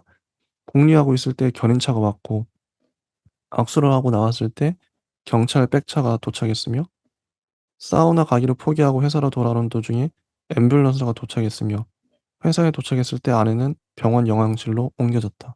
저는 이 묘사가 정말 대비가 되잖아요. 남자의 뭐 평온한 뭐 일상과 회사의 그 일상과 여자 이제 아내의 사고의 그 적나라한 모습들. 너무 대비가 되면서 '아, 묘사를 이렇게도 할 수 있구나.' 이 한창훈 작가님 이 작품에서는 전 묘사가 압권이었던 것 같아요. 이 소설 어떻게 보셨나요? 음. 세상의 끝으로 간 사람. 저도 이 어떤 경황이 이제 정말 슬프게 느껴질 정도로 어떤 선영이라는 어떤 사람이 이제 실제로 내 어떤 아내가 된 것처럼 쪼끔 이렇게 뭔가 이렇게 슬픈 어떤 그 감정까지 이제 와닿기 전에 뭔가 이렇게 쪼끔 사실 약간 좀 더 이제 뭔가 그런 어떤 그 슬픔을 더 이끌어냈다면, 그리고 이런 어떤 또 선영의 어떤 그런 이미지, 그리고 어떤 여기에 있는 어떤 서사, 이런 것들이 되게 뭐 좋은 어떤 국면을 이루고 있지만, 뭐 그럼에도 불구하고 음. 이런 어떤 그 정말 그 상실하는 그런 어떤 어떤 느낌을 어 또 이렇게 어떤 부분에서는 또 이제 그 마치 이제 기억의 어떤 편리처럼 뭔가 어디를 봐도 이제 선영이처럼 보여지고 그리고 뭐 그 여러 가지 이제 뭐 뭐 그냥 뭐 앞에가 근데 쪼끔 뭔가 뭐 좀 다른 이야기인 것 같긴 한데 음. 굉장히 좀 뭐 막 덤벼 이러고 이제 뭐 약간 뭔가 이게 좀 분노의 감정이 이제 잘 안 느껴지긴 하지만 음. 뭐 아니면은 이게 또 이게 박준의 어떤 그 당신을 세우다가 며칠을 먹었다 뭐 이렇게 하는 시도 있는데요. 어. 그러니까 여러 가지 이런 참혹한 어떤 뭐 방식을 여러 가지로 이제 표현을 이제 소설로 하는데 이거는 굉장히 정직하게 음. 표현한 것 같아요. 음. 이 남자는 충격받아서 바다로 가요. 바다로 여행을 가요. 그래서 가서 그 바다에서 막 뭐 혼자 뭐 오열하고 그러는 거죠. 근데 마지막 장면을 보면 이 이 남자가 깨닫죠. 정말 그 애를 전부 알고 있다고 생각하니? 그렇지. 그 애가 어떤 빛깔의 영혼을 가졌으며 날마다 어떤 생각을 하고 어떤 꿈을 키웠으며 너와 관련된 것 중에 무엇을 참고 견뎠으며 무엇을 희망으로 삼았으며 너에게 어떤 원망이나 바람을 가지고 있었는지를 알고 있다는 말이니? 그러니까 점점점점 하면서 말문이 막혀 버리죠. 근데 저는 이게 마지막 장면이 충격적인데 308 쪽에 보면 이런 이런 문장이 나와요. "사내는 열에 들떠 몸을 뉘었다. 바지를 벗고 팬티도 벗었다. 그러나 성기는 발기되지 않았다. 손으로 만져도 발기되지 않았다. 그는 그동안 한 번도 발기부전이나 임포텐츠에 빠진 적은 없었다. 그것은 발기되지 않는 상태에서의 성욕이었다. 배설하고자 하는 욕구가 아니었다. 성교를 원하는 건 성기가 아니라 몸이었다. 팔을 가슴에 얹었다. 그러자 가슴과 배 깊숙한 곳이 뜨거워지기 시작했다. 사내는 순간 자신이 여자가 되는 듯한 착각에 빠져들었다. 그리고 자신에게 생겨난 이 이상한 욕구가 섹스보다는 무엇인가를 잉태하고 싶은 욕구라는 것을 알아냈다. 그 텅 비어 있는 몸에 무언가를 키우고 채우고 싶었던 것이다. 그는 바위 위에 누워 다리를 벌렸다.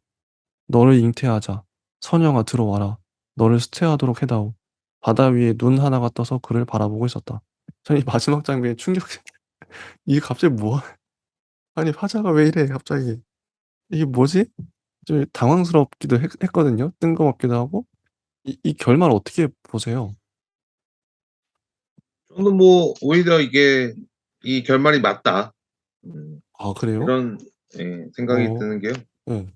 확실히 이 화자의 슬픔이 이게 전이가 안 되다 보니까 그리고 이 정말 그 상처나 이제 뭐 상실의 아픔이 뭐 어떻게 뭐 표현이 이제 분출이 안 되다 보니까 이런 상상을 통해 혹은 뭐 내가 이제 뭐 그렇게라도 이제 선영을 계속 뭔가 기억하고 싶은 그런 뭔가 되게 그 좀 말 많이 나갔지만 그래도 이게 '이 결말이 맞다.' 이런 생각이 들어요. 전 충격적이었습니다. 결국 여자가 그냥 선영의 몸이 되고 싶은 건가. 잉태하고 싶은 욕구. 근데 이게 남자가 옷을 다 벗고 바 바다에 바위 위에 다리를 벌리고 이렇게 이런 모습이 좀 '너무 나간 거 아닌가.' 그런 생각이 들었고요. 이미지가 충격적이다. 아. 그다음 소설 조성기 작가님의 "그 섬에 가기 싫다." 아예 인제 마지막 소설이네요. 근데 이거 특이해요. 진짜 특이하게 쓰셨거든요. 근데 읽히기는 되게 잘 읽혀요. 문장을 그러니까 이 엔터키를 막 누르신 것 같아요.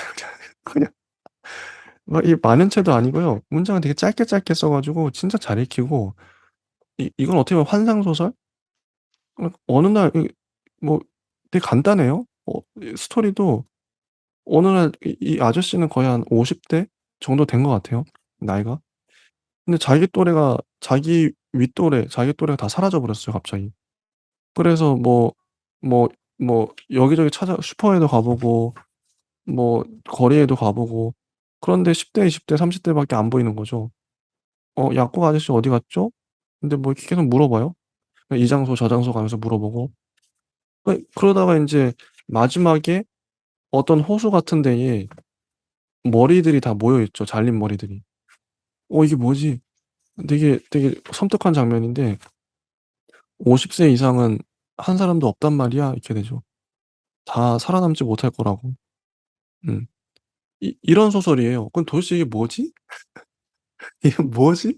재밌긴 한데 되게 충격적이고 '뭐야 도대체 뭘 말하고 싶은 거야?' 이 작품 어떻게 보셨나요? 네.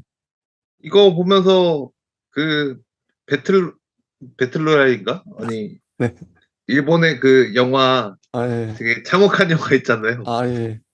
그거 떠올리면서 아이 뭐 이제 늙은이들을 아. 를 무시하는 젊은 애새끼들 이제 막 그 가도 그 무슨 어디 뭐 섬에 던져 놓고 아 예예. 무기 주면서 막 서로 뭐 죽이라고 하잖아요. 다 막 죽여 예. 한 명만 예, 한 명 살아남게. 남으면은 어. 살려준다고. 어.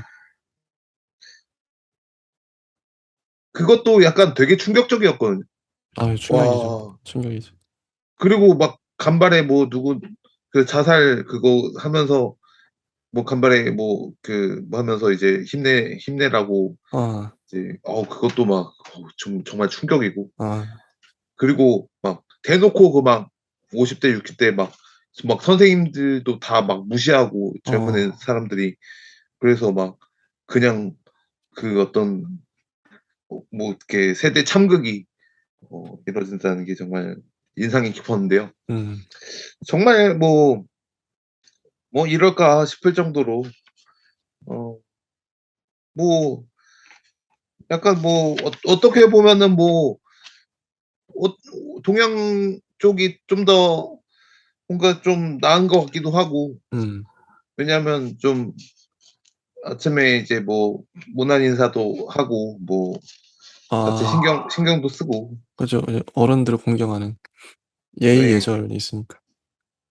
그렇지 않으면 이제 뭐 싸가지 없는 놈 돼서 이제 그냥 어른들이 이제 막 저거 뭐 이렇게 하면서 이제 그렇게 되는데 그러면 뭐 서양 사람들은 뭐 더 뭐 그냥 무시하겠죠? 어. 뭐 그거 저도 이제 뭐 젊음이 있고 늙음이 있으니까 뭐 음. 어차피 뭐 씁쓸한 얘기이긴 하지만 음. 그래도 뭐 여기 있는 동양권은 뭐 나쁘지 않다. 음. 예 그래서 뭐 이 소설은 어떠셨나요? 이 소설이 묘사하는 뭐 이렇게 좀 어떻게 보면 디스토피아 같은 50세 이상이 모이기 다 잘나 버렸어요.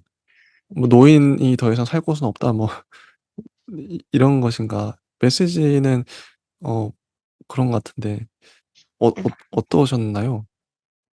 저는 뭐 이렇게 50대 60 대가 정치권을 이렇게 왜 이렇게 좀 좋아하는 이유가 음.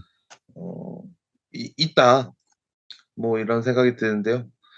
어차피 뭐 할 거 없으니까 뭐 이렇게 돈도 이제 많이 벌었고 이제 가족들도 많이 생겼고 음. 이제 뭐 어느 정도의 삶의 어떤 그런 거는 다 해 봤으니까 음. 뭔가 '내가 정치에서 뭔가 한 가지를 해 보고 싶다.' 음. 뭐 이렇게 음. 되어가는 어떤 진화해가는 과정이 아닌가. 근데 음. 이 소설은 이 소설이 이런 주제를 인제 표현하는 방식이 되게 환상적이잖아요. 갑자기 노인 50대 이상이 다 사라져 버리고 마지막에 인제 반전처럼 다 인제 목이 잘린 그런 건데 근데 읽히긴 되게 잘 읽혀요. 중간 과정도 재밌어요. 근데 이 주인공은 노인을 찾아서 계속 돌아다녀요. 근데 마지막에 이렇게 딱 발견하죠. 이런 형식은 어떻게 보세요? 좀 긍정적으로 보시나요? 어떠시나요? 제가 보기에는 뭐 저희 뭐 할머니도 뭐 "너는 뭐 저거 뭐야 안 늙을 것 같냐?" 이러면서 이제 저주의 말을 이제 하기도 했는데 그때는 뭐 제가 그 뭐 할머니를 모시면서 아. 막 계속 이제 막 밥통을 이제 막 하루에도 수백 번 수천 번 계속 이렇게 여닫고 막 열렸습니다. 닫았습니다. 이거를 제발 좀 그만하라고 막 이래도 막 뭐 안 들으니까 이제 그렇게 된 건데요. 아. 아무튼 뭐 이 어떤 심정은 사실 뭐 제가 이제 뭐 그 잘 모르긴 하지만 음. 그럼에도 불구하고 이런 어떤 50 대의 어떤 그런 어떤 무시를 사실 사람은 다 무시를 겪어 보거든요. 음. 그 뭐 전에는 제가 말도 잘 어눌하게 했고 음. 그리고 뭐 발언권이나 이런 것들도 별로 없었기 때문에 음. 항상 좀 무시를 좀 받던 입장이긴 했지만 음. 그럼에도 좀 쾌활하긴 했죠. 아무튼 뭐 이런 어떤 요건 이런 느낌의 뭐든 이렇게 우울의 또 이제 해결이 되려면 그냥 그 뭐 취미로 뭐 여러 가지 뭐 많이 할 거 많은데 괜히 여기서 이제 뭔가 나보다 늙은 사람을 막 더 찾아야 되고 음. 괜히 뭐 이렇게 비교를 해야 되고 그래도 이제 이런 뭔가 참혹한 그리고 약간 좀 비관적인 심정이 있다는 것은 뭔가 이 소설이 가진 어떤 매력인 것 같습니다. 음. 네. 일단 10 편을 다 봤어요.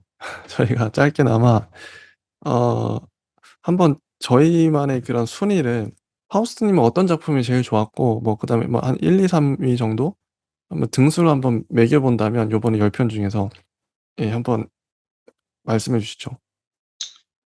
일단 뭐 저는 부석사랑 뭐 사운드 오브 사일런스가 좀 인상에 좀 많이 남았고요. 사운드 오브 사일런스. 오. 네. 그다음에 이제 모든 나무는 얘기를 한다랑 어. 그리고 그림자들 어어. 그리고 뭐 세상 끝으로 간 사람 마지막 작품도 좋게 보셨네요. 음 예. 사실 뭐 다른 어떤 그 비판하거나 고문하는 고문당하는 자나 나는 아주 오래 살 것이다. 뭐 그림자들 먼저 저기 음. 뭐 하고 다 뭐 좋은데요. 음. 뭐 일단은 뭐 전체적인 이렇게 총평으로는 네. 총평. 예. 확실히 이제 뭔가 인물의 어떤 그런 어떤 약간 좀 숨김보다는 다 이제 뭔가 우울한 어떤 내면을 드러낸 작품들에 있어서 음. 뭐 중요한 거는 결국에는 이제 그 어떤 상실과 아픔과 그 존재의 희미한 그림자가 어 결국에 이제 베케트나 이제 뭐 카프카나 여러 가지 다 이제 썼잖아요. 네. 그것을 또 다른 형식으로 넘어서는 어떤 뭔가가 또 있긴 다들 뭔가 하나씩 씨앗을 잉태하고 있다. 음. 그래서 이제 뭐 하루키가 그런 것들을 또 잘 쓰긴 잘 써요. 막 그림자나 거인이나 뭐 그런 무슨 이상한 뭐 꿈속에서는 보는 무슨 뭐 등대나 뭐 어떤 상징 그리고 뭐 그래서 뭐 여기 사람들도 충분히 다 잘 쓰시는 것 같다. 음. 뭐 그렇습니다. 저는 뭐 순위를 매겨 보자면 부석사와 모든 나무는 얘기를 한다. 이 두 작품이 제일 좋았어요. 그다음에는 뭐 나머지 작품들인데 저도 전반적인 경향성이 이게 좀 뭐랄까 아버지 얘기도 많이 나오고요. 그때 당시에 그 뭐 고문 얘기 그리고 운동권 얘기 이게 뭐 그 시대를 겪었기 때문에 이 작가님들 연배도 거의 뭐 60 년생, 60 년대생, 50 년대생 그러시거든요. 어 남자 작가님도 많고요. 신경숙 작가님 빼면 다 신경숙, 윤석희 작가님 빼면 다 남자 작가님들이죠. 그래 그래서 또 뭐 아까 중2병 같은 어떤 내면의 독백체가 많이 나오고 근데 그런 경향성이 많이 보여서 어쨌든 전반적인 경향성은 있는 것 같아요. 또 전반적으로 또 무겁고 어둡고 또 우울한 느낌도 들고 이러한데 2002 년은 어떻게 달라졌을까? 어 좀 기대가 되기도 하고 재밌어요. 저는 그래서 문학이 한 시대를 반영한다 생각하거든요. 왜냐면 사람이 이게 당연히 그 시대를 겪었으니까 그 시대에 가장 감수성이 뛰어난 게 작가니까 그 시대에 자기가 느낀 걸 쓰겠죠. 그래서 어떻게 보면 뭐 젊은 작가상 저희가 할 때도 뭐 퀴어라든지 페미니즘 뭐 이런 얘기 나올 수밖에 없었던 게 지금 시대에 자기가 느낀 거니까 그게 실제로. 남녀 차별이라든지 이런 거 느꼈으니까 썼겠죠. 그런 게 참 좋아요. 한 시대의 감수성의 절정이랄까. 이 시대의 2001 년대의 감수성은 이런 거구나. 어 솔직히 2001년 잘 기억이 안 나잖아요 저희가. '그때 내가 어떤 생각을 하고 살았지?' 근데 이런 소설을 보면 아 그 시대에 2001 년에는 음 사람들이 이런 감수성을 갖고 어떻게 보면 작가들이 그 시대의 감수성을 대변할 수 있다고 생각해요. 어 이런 마음을 먹고 이런 사건들을 생각하며 살았구나. 그래서 참 어떤 역사적인 자료가 되는 거죠, 문학 작품이. 그래서 참 좋았던 것 같아요. 물론 인제 전 많이 배운 게 물론 좀 올드한 부분도 있어요. 아 근데 문장이 문장이 다 좋습니다. 이건 공통된 건데요.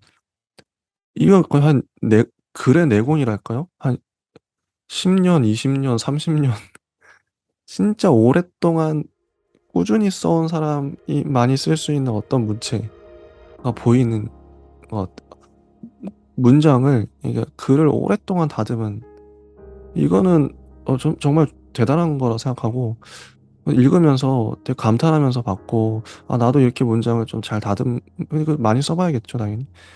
그런 생각했습니다. 파우스님 혹시 마지막으로 뭐 이 작품들 읽으면서 또 느끼셨던 거나 그런 거 있으실까요?